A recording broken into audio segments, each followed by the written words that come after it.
Hey guys, for my close reading lesson, we're going to look at the last stanza in the first section of Walt Whitman's Song of Myself.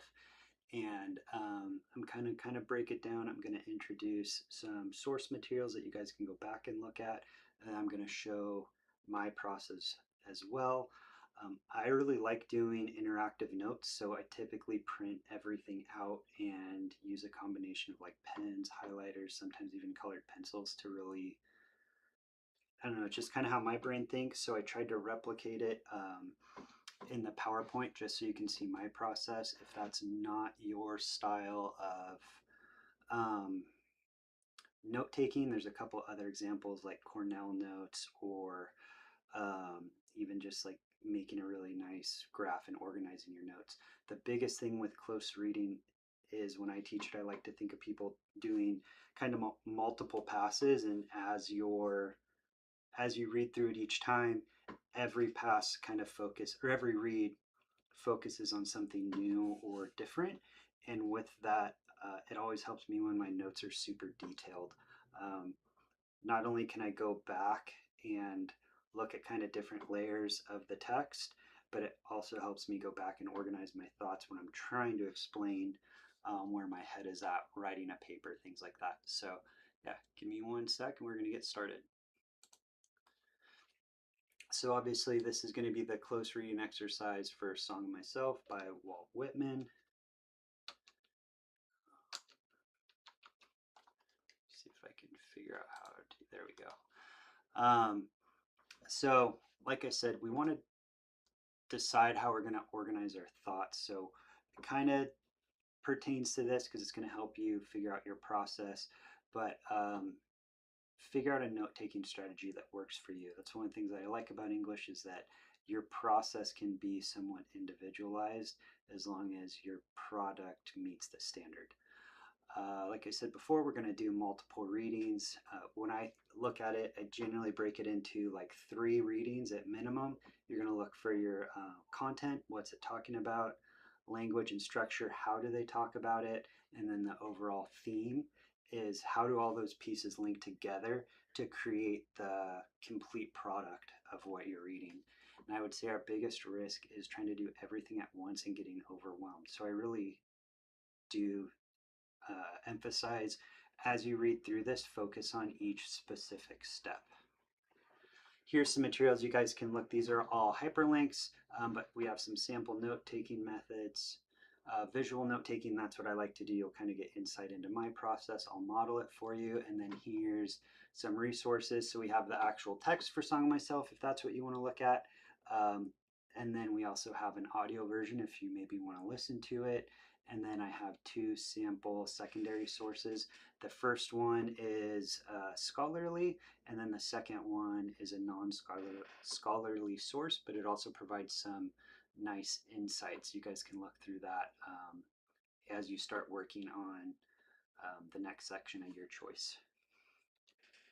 So like I said, we're going to do a minimum of 3 rounds. So round 1, I want you to identify the subject, the message, observations, and feelings. So it's just a quick read through. Don't get too caught up in different elements, but really try and read through it the whole way to get that overall picture.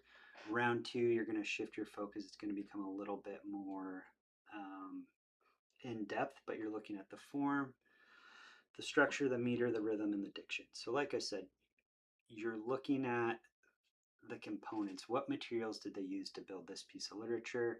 And then round 3 is how does it all work together when we're looking at the theme? So how do they build their message and what does it achieve? And then again, this is where having those detailed, well-organized notes are going to come into play. You can go back and cite specifically elements from the subject, message, anything from your first read, and then you can go into the mechanics from your second read to support your findings for round 3. I do want to say that this is a formative process, so think about it. If you need to go back and read it again, or you need to spend more time rereading multiple sections, that is totally acceptable. So round 1, our full read through, I'm just going to read through it. Remember, this is the last stanza in the first section of Song of Myself.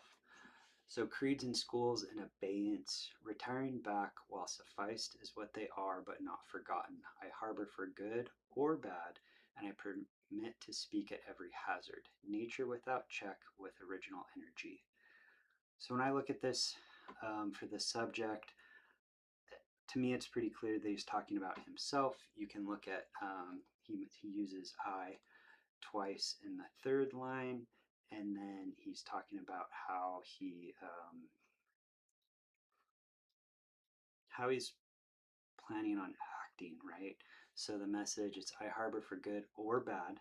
So he's willing to accept the consequences, and I permit to speak at every hazard. So when I think about that, is he's going to try, like a modern word would be authentic, or he's going to try and speak from the heart.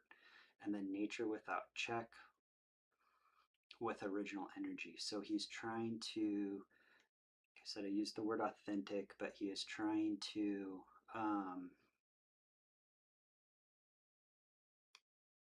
be true to himself. And then kind of going back here, creeds and schools in abeyance.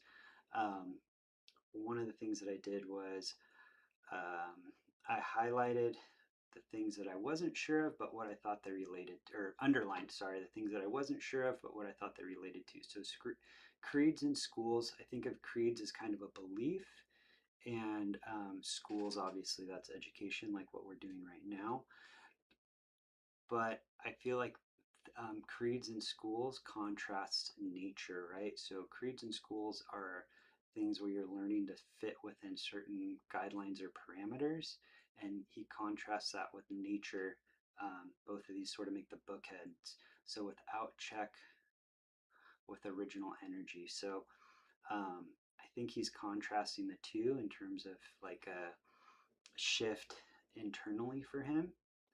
And then abeyance is that word means kind of like he's going to step away from them, but and try and work outside of that, while at the same time suffices what they are, but not forgotten. So when I think about that, he's also being respectful. He's not kind of saying this is wrong. He's just saying he's going to try and live differently to see what the outcome is. So when I think about this, kind of moving out to feeling, I think it's cautiously optimistic. And the reason why I say cautiously is he's aware that by taking on this new way of carrying himself and interacting in the world, that bad things could happen. Or he says he permits to speak at every hazard. So he understands, he doesn't kind of have the rose-colored glasses on. He's aware of what might happen or what the consequences will be, but he's willing to accept it. That's my first read through. Second read through is we're going to look at form. So Whitman's kind of tricky when it comes to form because he doesn't follow anything. It's not like he's working in a sonnet or the iambic pentameter or anything like that. And I think that actually plays really well into the theme when we think of he's talking about nature and trying to be authentic and sort of moving away from the rules or schools of thought. So I would say he deliberately uses like a loose structure. And when you look at this poem as a whole, you can see that some lines are only 3 words long, and then some of them are over 30. So I kind of see that as a mimic of that like natural thing. And in this poem, he refers to like blades of grass, and that's kind of how I imagine these lines, like all different lengths and sizes and scattered about in a, to use his words, in a natural way. But it creates meaning, creates a picture of the whole. In total, there's 52 sections, so this poem is really long. And what that does for you guys is everyone's going to be able to find their own section to perform a close read on, and hopefully you guys can find one that speaks to you. And then meter and cadence. Again, there isn't really like a set meter or cadence. What I would say is it follows the emotion of the poem, and it sort of helps create context in that way. Like creeds and schools in abeyance, means he's stepping away from him, and he just says it bluntly in, what is that, 5 words. And then he kind of revisits to make sure that he's stepping away in a professional or respectful manner. But then look how much effort he puts into talking about this natural energy, this natural behavior he's looking to speak. So it's about a 50-50 split from his background, which is structured, to seeking out this new natural existence in the bottom half of this section. And then for diction, it's kind of a mix. Obviously, he talks about himself, he talks about nature. There's a lot of intertwining of nature and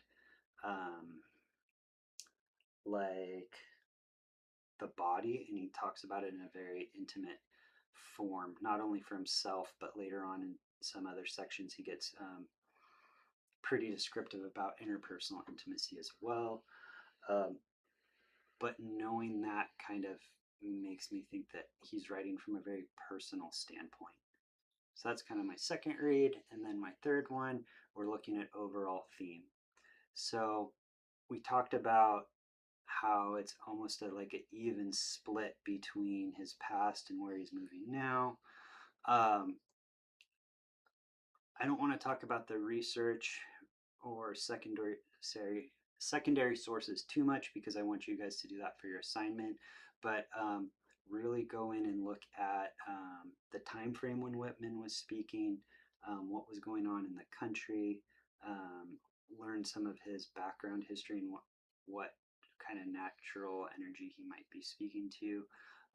He's also talking about patriotism in like a from a very positive perspective, and he tries to be inclusive. So I think that's something that makes him very applicable for our current time. And then support with specific lines and explanations. So it kind of did that in the last 2 reads, but like I said, when I look at this, I see that 50-50 split between the past and the future and where he's trying to go. And then the other thing I look at, thinking again, going back to that this is 52 sections, this very loose structure. He keeps referring to nature and trying to kind of relate his own being with the pursuit of this natural state. So kind of I like this last section here. I permit to speak at every hazard, nature without check with original energy. So I would say that's the overall theme. Like he's just trying to state his feelings and opinions in the most authentic and pure way possible. And one of the things that I like is reading this poem. It's very, very brash, but it comes across as sincere, which is something that I enjoy reading or enjoy about this poem. And it's why I chose it for this lesson, even though the middle kind of like mechanics is, it'd be really nice if I could pick a poem that just fit in a nice clean box, but this one doesn't really do that. But if it matches the application and writer's intent, so that's something to think about as well. So next step, right, when we think about these, this process, I want you to refer back to your notes, check your thoughts, ideas, and epiphanies. For me, I always call that don't forget your tie. So taking notes is great if you're looking at mechanics, but you also need to remember your thoughts in the moment. And remember, this is a formative process. You can go back. I can't tell you how many times I've gone back and done this just for this assignment alone. And every time I read through it, I end up making little tweaks or see something differently. And that's that really cool interactive piece between literature and the reader. And then once you reach a comfortable point, package everything you've discovered. So that's where you want to write it. I feel like kind of nothing's ever finished, but you know when you're at a good stopping point. So once you feel comfortable there, that's when you want to kind of really start consolidating your thoughts and ideas. And like I said, don't forget your tie. So let me know your thoughts, ideas, and epiphanies, and that will be your guys' exit ticket for the day. Thanks. Okay, so that's my close reading lesson. It was hard to squeeze it into 10 minutes, but in a real class, I think I would have put more emphasis on the note-taking section, just because I like leading with that because it preps students for the actual process, so they're not so caught up in trying to take notes versus taking good effective notes and transitioning that into the ability to make strong arguments when writing. Thank you very much. Bye.